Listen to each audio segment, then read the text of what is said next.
People of the world, if you're listening to this, we may be rebranding, so don't freak out. So if you see the thumbnail change, it might say Send It Rising instead of Marketing as a Foreign Language. I want you to swing over to youtube.com/Send It Rising and just take a look at this picture that I'm holding up. I know you're probably in your car and you're probably listening on Spotify and iTunes and you hate me for doing this, but I'm holding up a picture that my daughter made, and I'm telling you, it looks like a Picasso. Hashtag proud data moment. She really is an amazing artist. Do you have any artists in your life that are amazing? I am interested in getting to the soul of the issue. I was chatting backstage with AJ Davis, and we were really talking about the why people do what they do, and having a show that's all about getting to the bottom of it. AJ was describing to me when she was very young, living in San Diego, walking on the beach with her dad. She had that feeling of everything's going to be okay, protected, safe. The beach is gorgeous. Come on, San Diego Beach is just perfect. It's heaven. And so, yeah, these sorts of things, the interconnectedness of our experience, and dare I say, trying to merge one's soul with one's business. And I'm not talking about doing cause marketing. Okay. I'm not saying, oh, we donated trees and we're done. I'm talking about capitalism, which is like Satan made manifest, like horrifying injustice and racism and classism and elitism, like just capitalism waging war against, like, getting resources. Like, capitalism can be seen under that vein. And yet we need to be, you know, flexing the love muscle. That's a terrible way of putting it. Which is, we got families to feed, and we got, we need to move through this life with some measure of grace. And so how do you bring those two worlds together? That is the primary question that I'm looking to solve. And so we may be calling the show Send It Rising as opposed to Marketing as a Foreign Language, because honestly, I am way, way more interested in exploring that. And then marketing just becomes the language through which we choose to communicate what we do to the world. Now, if you want to talk about someone who gracefully does these things, you need to look no further than AJ Davis. Our guest today is a conversion expert. So everyone can hop onto Google and do Google ads. Everyone can do blogging, do all this stuff's fine. But at the end of the day, it converts or it doesn't. You know how much you spent for that conversion. And by conversion, ultimately, I mean sale, phone call, etc. And so you want AJ on your team. Ladies and gentlemen, I will not belabor the point any longer. Welcome to the show, the one and the only AJ Davis. Hey, thanks for having me on again. Excited to be here. Yes, round two. So this time we will be officially enlightened. So stay tuned for full enlightenment. Absolutely. Yeah. I mean, I think the point that you opened with is really great, just to think about, even for a business, like if we just do the things because that's the checklist that we've made, instead of stopping and thinking critically about, like, what's it going to mean? How's it going to resonate with someone else? How are we going to really connect with it?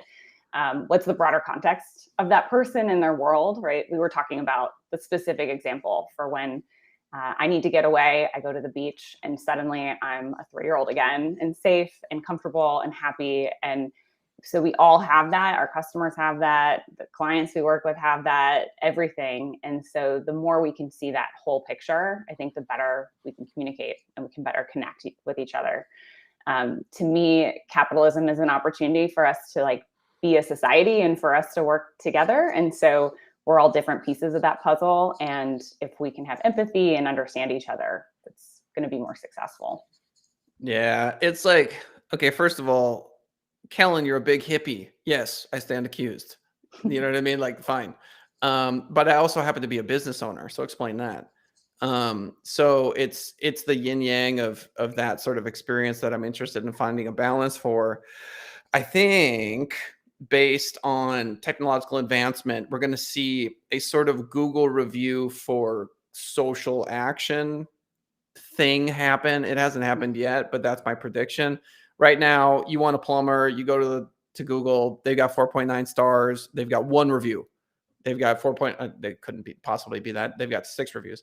And then you go look at the next person, and they've got 72 reviews. And you go, okay, I'm going to go with this person over that person. Okay, great, whatever. I feel like there's going to be another line item that's like, okay, what is it? Susan G. Komen, breast cancer, research? Is it planting the trees? Is it like there's going to be one more line that talks about what you're doing for the community, and people will use that as one more option to choose you over someone else? Yeah, I mean, we see this in testing. We've got clients who have these activities that they're doing, and in a way, like you have to walk a really fine line between like doing it for promotional reasons versus doing it for the right reason and having it be part of your mission that connects you with the audience and who you're talking to and who you're selling to and what they care about.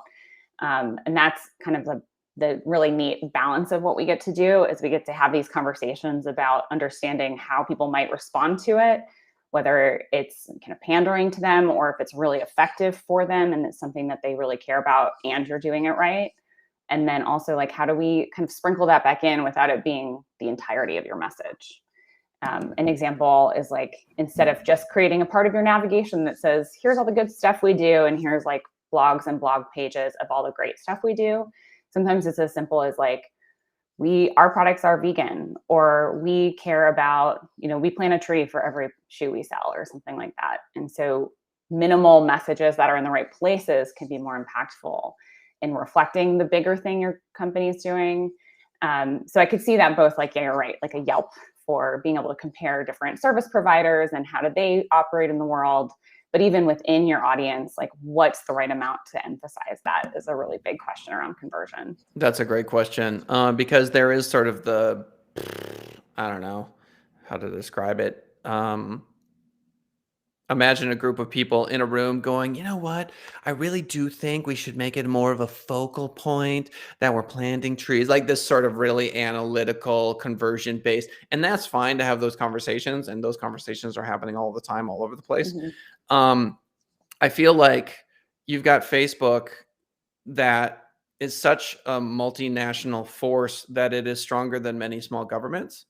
Mm-hmm. That small governments are having to do things like, okay, we're going to try to litigate against Facebook, and it's draining the resources and the tax revenue of certain small nations who are like, we're going to fight against Facebook in this way, shape, or form.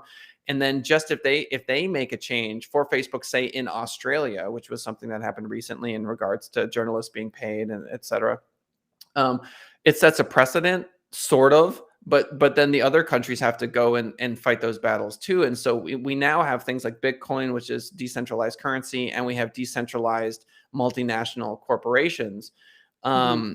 which leads me to my point, which is it seems like we as the small business community can make an effort to take some of the burden off of the government's plate and spread the wealth around as part of our marketing, which is to say, if that third line item, which is, look, you have the exact same reviews as my competitor, you you're not any better. Like as a plumber, for Mm-hmm. example, like let's be frank. Okay. Your plumbing skills are not like infinitely better than the next person over there. What is Mm-hmm. that third and final thing that's going to make someone go with you versus them? And using that as a way to build up local communities to take some of the pressure off local governments to solve everyone's problem. I mean, just kind of sticking with the talking about capitalist theme, like I think one of the big flaws of our system right now is we've got really big operators who can really influence the market. And so as small business owners helping small, medium, large companies, I think part of what motivates me is the idea that if we can give customers more choice and those choices may be differentiated, that ultimately also removes burden from regulators and from consumers to operate within just Facebook's system or just Amazon's system, but instead really creating businesses that give choice. And to me, that's where we can really have an impact on like the whole ecosystem being better. Mm. So yeah, so cause marketing is something I've talked about forever. It seems to be relevant for larger businesses and less relevant for smaller businesses. I feel like Nike and their budget and like many of the commercials that come out nowadays, or they'll take a political stand on something, and it's already become a joke. Like you've Mm-hmm. got Bo Burnham in his comedy special slash documentary slash whatever that was, having a moment which you may or may not have seen, where he basically makes fun of some ad executive being like, you know, here at Keebler, we really need to have a stand on social issues, and we need to, Mm. and here's how we're gonna like hop it in. And I get, and he's got a ponytail, obviously, in the thing. And so it is kind of like cringy, right? Mhm. When people come at it from this sort of perspective of this will ultimately get us more revenue, and we're not willing to lose revenue on this. So if we can do cause marketing and it's going to make us more money, then we'll do it. But if it's not going to make us more money, then we'll just go back to whatever's going to make us the most money. It's still give us all your money, please. Yeah, I think it's like a question of like what's the company's core mission, and for those causes to be connected so that it's sincere, right? So if it's just like we're tapping into this thing that's in the public sphere right now, lots of people are talking about it, we're going to jump in and be part of the conversation. There's probably some role for that, but I think like the more crucial thing is knowing like what your business stands for and like why you have your business and being able to convey that better. I think a lot of times it's like, we sell the same thing as all our competitors. We don't necessarily want to emphasize that we're veteran owned, we're women owned, we care about the environment, or whatever your kind of core pieces of why you create the products the way you do. And the lesson learned from us and like talking to people's prospects, talking to their current customers is like, they do care. Like they will care about price. They'll care about how easy it is to use your website and how easy it is to get your products. But they also do want to feel connected to the business in a real way and not in this sort of artificial, hey, we're jumping on the bandwagon this week. Do you feel like users, and have you ever heard a user talk about this in your experience, where they'll say, I go to a website, I see that this website donates whatever dollar amount, they do XYZ thing. I don't want to go with them because I know that it's just my money. They're just repurposing my Mm. money and throwing it towards their social thing. Yeah, that's interesting. I haven't had that come up in the context of this. And in testing, like oftentimes if you get the message right and it's connected cohesively to the business, it does help with conversion. So I suspect that's not really a concern for most people. I think a lot of analytic people like us are probably wondering that, right? Like we're probably like, so like it's healthy to be skeptical about it and to worry about some segments of your audience. But I think for most people, they don't really, they're not spending as much time being thoughtful about their purchases and decisions as, to be skeptical about the things that are in front of them. They're just seeing them, Well, buying yeah. stuff now. Yeah, I think, like thinking a little bit further down the line, it's if I'm going to go with XYZ plumber and I'm looking at their Google reviews and nobody's saying rip off, right? Mhm. 62 reviews and they're all like good quality, appreciated, blah, blah, blah, blah, blah. Then I'm not really getting that rip off vibe, and I think from the company standpoint, let's say they donate 5% of every job to Susan G. Komen, right? And then you get on the website and you're like, that's fine. You know what I mean? It's sort of like there's no red flag that says that they're just repurposing the money. And wouldn't they lose out on their business if they were overcharging just to make up that difference? So it doesn't really pan out like when I really run through it in my head. So I can't imagine too much of the population goes, I don't want to work with someone who's donating to a good cause. Yeah, I think it comes down to competition again, right? If there's enough competition in the market, they're not going to be able to price that into the product directly. And if if they really have a large share of the market, they can charge whatever they want, and it doesn't really matter if they're donating or not. So I think it can be a differentiator, but it may or may not be the right differentiator for some businesses. What are your thoughts on this? So that someone who is peace, love, let's all love each other is just part of the overall puzzle of violence in the world. Like, when people push against something so hard, even though that they're against it, they just kind of reinforce that. Hmm. Do you have an example that comes An to mind? example would be that a hippie is just as is putting just as much gas on the fire as the soldier is in like an anti-war war message sort of thing.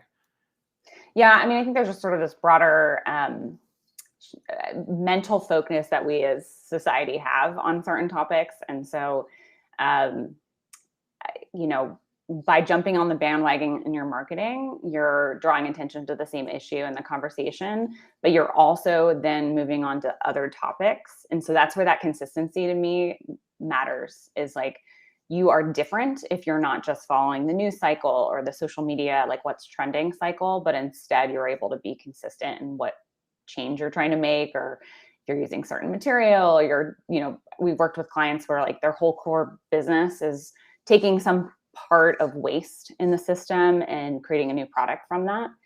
And that's like a different purpose and mission than saying, we care about the fires this week, we care about COVID this week, we care about this week, and just always kind of being in the conversation and making the conversation louder, that then goes away. So it's probably not going to have a big impact in the long term. Yeah, that's kind of branding 101 with that consistency. I'm reminded of this like 15-year-old pop star character. I can't even remember her name, but she had all these branding people around her. And every time she was anywhere, they were like, no, pink hair in exactly the same way and exactly like the same jeans and the same, like they were really trying to drive this image into the minds of the people that saw her, and consistency was everything to them because people make that connection of like, oh, this means that. So we see the please. same thing in conversion rate optimization. Like one of the things that we often do is if we find a message or something that's motivating in one part of the site, like we end up testing it across many steps, because it's we just have like we're humans with limited attention spans. Most people aren't sitting at their computer paying attention to all the pixels that you've designed carefully for them on their site. And so it's just like, I'm looking at my phone, browsing for something. I look away because something came up on the TV that I have on in the room. And then I look back down and I've lost the context or lost sort of that core message.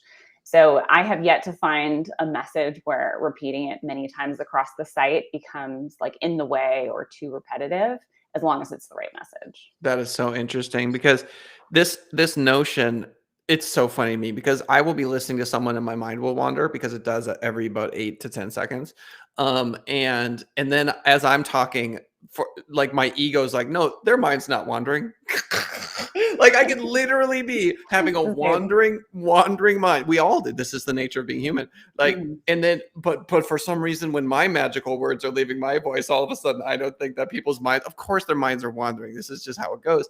And so it's repetitive, not repetitive, which is to say that, 4 out of the 7 times they didn't even see it anyway. Right. They looked at it, but it didn't even register. Like they were just floating around somewhere else. Right. And it's like we, if you think about like if we design really good roads, you're gonna warn the exit's coming, and then you say this is the exit, right? For the same reason, because we need these kind of hand holding to say like, remember to do this. Remember this next thing is happening. And I don't know that it's like a fault of our own. I think it's just when we've got a lot of information coming at us, it's like you go to a presentation, a really good presenter is going to tell you what they're going to talk about, then they're going to say it, and then they're going to tell you again what they said. And that's like something that you miss a lot, right? A lot of people just say it once and they're like, "This is a really good point." I'm sure they wrote it down and took it home with them. But if you want people to walk away from your business or your experience, like simplify it, right? What are the 3 words that they should remember or that they should connect with, and then repeat that everywhere? Yeah, give me a mantra. Give me a mantra. So there's a story in Hinduism of Ram, which is an avatar of God, showing up to this ancient yogi character, and he's like, "I need to find my wife, Ravana. This evil demon stole her, and help me. Give me a mantra." And the yogi's like, "Yeah, but you're God. Why would I give you a mantra? This is ridiculous." And he's like, "But give me a mantra anyway." And he's like, "Oh yeah, that's right. In this incarnation, I'm the yogi, and you're just some guy. And okay, I'll give you a mantra, but I can see past that, right?" So as we communicate, it's like we're talking to ourselves, to be honest, right? To a certain degree. I often find that I can say the most far out stuff on planet Earth, the most spiritual things that I think it's like my incredible like life has like led me to this wisdom, and then people just nod. They're like, "Yeah, right, yep, got it." And so when it comes to marketing, to me, it's more like reminders than it is, here's new information that you didn't know before. It's like, here's just another reminder, that, this exists. Yeah. Although the kind of contrast to that is when we do testing, it's like a lot of the times you get nod. This is definitely going to work. Why are we bothering testing it? And then it comes out different. And Ooh, tell me so about that. it's like the power of data, or the power of, so Dan Ariely is a famous behavioral economist, and he wrote about how people are like predictably irrational. And we see this like in the real data every day in my That to job. me, it could be like my autobiography. It's a great book. It's very like very open for any audience to be able to jump in and kind of get their feet wet with this area. But what's really was really profound to me in what I do is that I have I have a master's degree in human psychology. So like I'm supposed to know what works and what doesn't and how people will respond. But at the end of the day, we're making guesses. We're taking a hypothesis. It's informed, like what's the right thing to do based on these reasons. And then we put it out there in the world. And then sometimes things just behave, like people just behave the complete opposite of what we expect. So yes, like we put it out there, we say the same things over and over, but we actually are constantly learning. That's why I love what I do.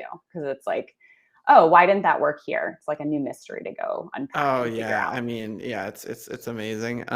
It's yeah, I mean, all hail science, man. I mean, it's what is truth? Things are relatively real, and so yeah, like I love bringing disparate things together. Science and the soul. For lack of a better word. And so it's so funny that you mentioned the master's in psychology. One of my favorite, well, this podcast I'm listening to right now was Dr. Richard Alpert, who became Ram Dass. He was a big Harvard professor, psychologist, and then he went on a whole like Hindu yogi trip. And just listen, it's so funny because like he will talk about extricating yourself from your thoughts, like witness the thought, like don't identify with the thought. And to me, it's this super far out Eastern wisdom. And then I watched a video about how to reduce anxiety the other day on YouTube. Don't ask me why I was YouTubing it. I was anxious.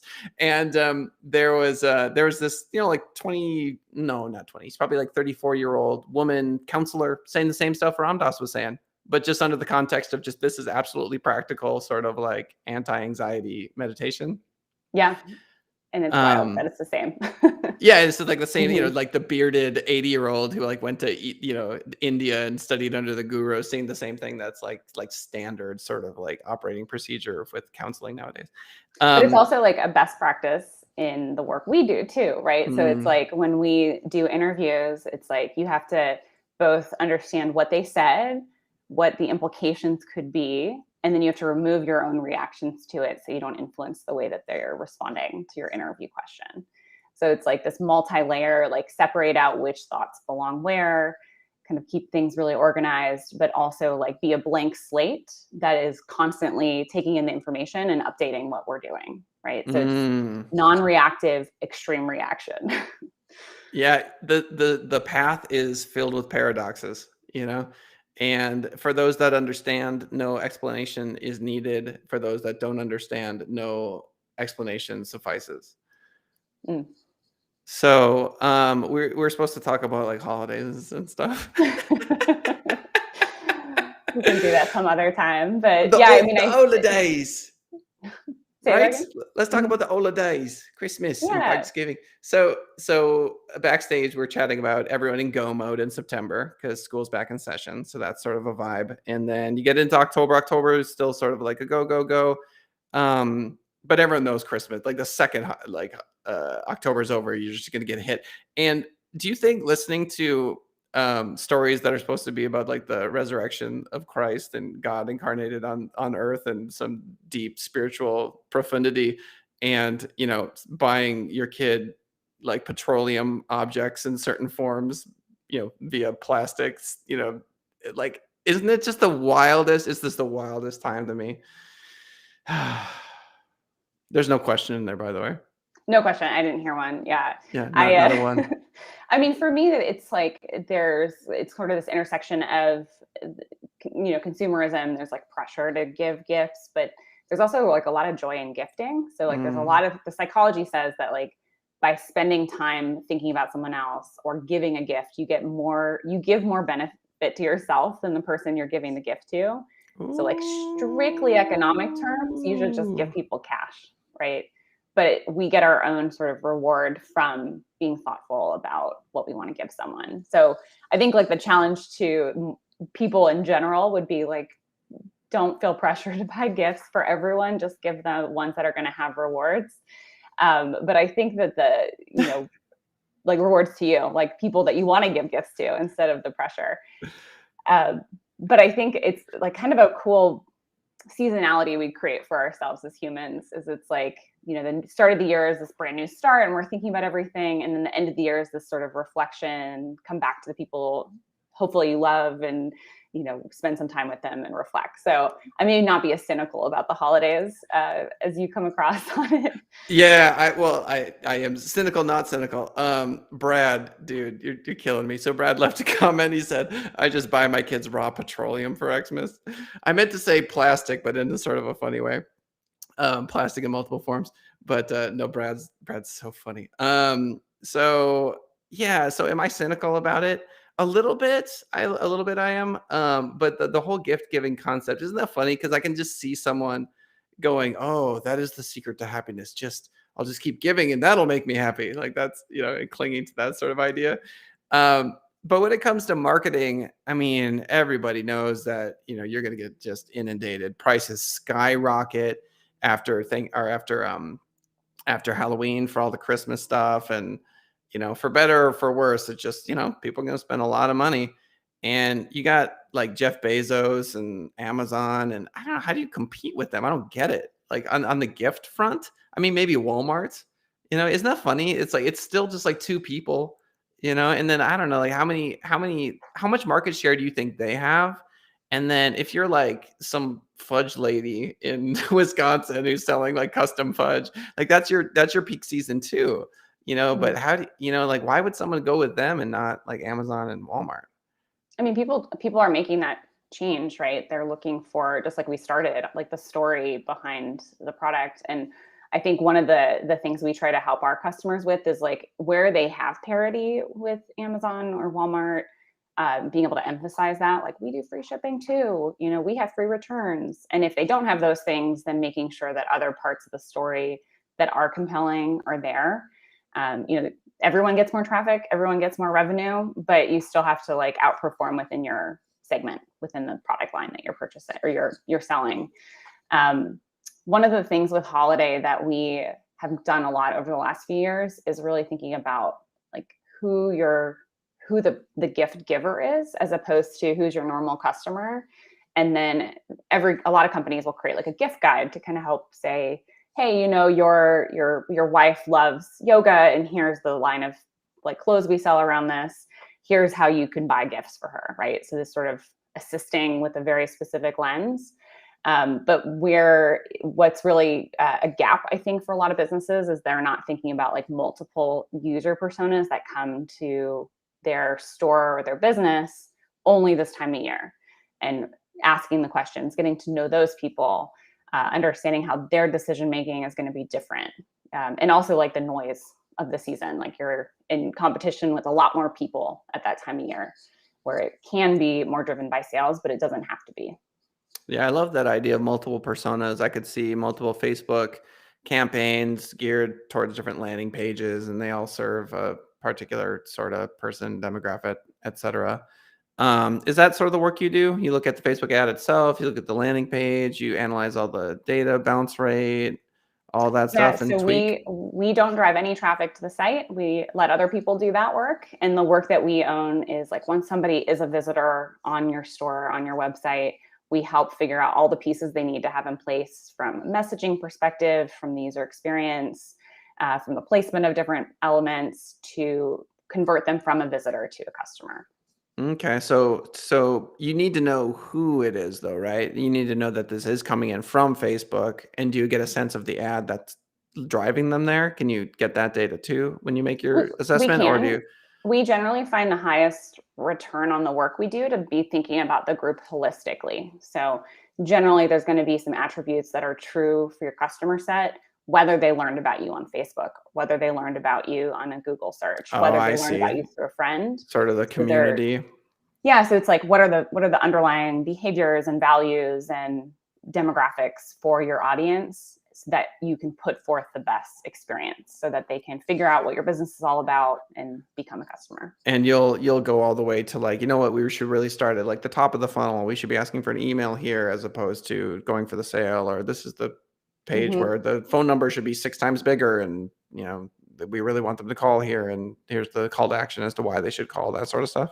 All that stuff. And with every business, it's like, what is the most valuable thing? And how do we make sure that that's the thing that's getting the highest conversion, or conversion in the right moment? But we also track things like secondary things, like we want their email address so that they then come back later on. So we kind of evaluate what is going to be the most value to the business to prioritize now, to improve on. Love it. Perfect. Episode 300. Ladies and gentlemen, Marketing is a Foreign Language, perhaps the final episode of Marketing is a Foreign Language as we look to rebrand the show a bit. YouTube.com/Send It Rising. It's not going anywhere. So if you're on iTunes and Spotify and you've been enjoying it, it'll still be there. It just might be under the name Send It Rising. Ladies and gentlemen, our guest today, obviously very, very smart. If you had to put up my smarts next to her smarts, I could get a nice block from the sun because I'd be in the shade. AJ Davis, hit them with the final words of wisdom. Let them know where they can reach you. You can find me at experimentzone.com, and just take a second and like really listen to your customers.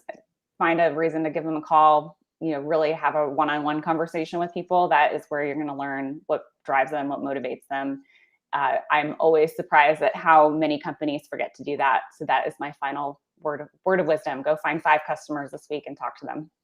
Yes, you could even give them a gift and feel better about yourself. Ladies and gentlemen, that's the show. We'll see you next time.